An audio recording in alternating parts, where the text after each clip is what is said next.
నాగర్ కర్నూలు జిల్లా కొల్లాపూర్ మండల ప్రజాపరిషత్ కార్యాలయంలో మున్సిపాలిటీ కౌన్సిల్ సభ్యులు ప్రమాణ స్వీకారం చేశారు. చైర్మన్, వైస్ చైర్మన్ ఎన్నిక కార్యక్రమానికి మంత్రి జూపల్లి కృష్ణారావు హాజరయ్యారు. ముందుగా RDO Bansilal, municipality commissioner Yadagiri సమక్షంలో కౌన్సిల్ సభ్యుల ప్రమాణ స్వీకార కార్యక్రమం నిర్వహించారు.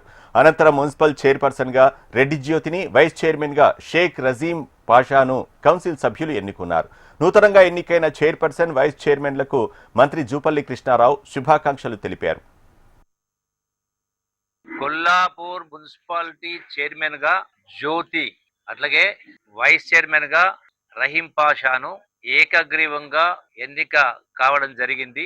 మరి ఈ సందర్భంగా కౌన్సిలర్స్ అందరికీ కాంగ్రెస్ పార్టీ తరఫున కృతజ్ఞతలు తెలియజేస్తా ఉన్నాను. అట్లాగే కొల్లాపూర్ మున్సిపాలిటీ ప్రజలందరికీ కూడా ప్రత్యేక ధన్యవాదాలు తెలియజేస్తా ఉన్నాను. 19 స్థానాల్లో 16 స్థానాల్లో పెద్ద మెజారిటీ ఇచ్చి సుమారుగా 4000 మెజారిటీ ఇచ్చి గెలిపించినటువంటి కొల్లాపూర్ పట్టణ ప్రజలందరికీ, మొత్తం 19 వార్డు ప్రజలందరికీ కూడా నేను ప్రత్యేకంగా ధన్యవాదాలు, హృదయపూర్వక కృతజ్ఞతలు తెలియజేసుకుంటా ఉన్నాను.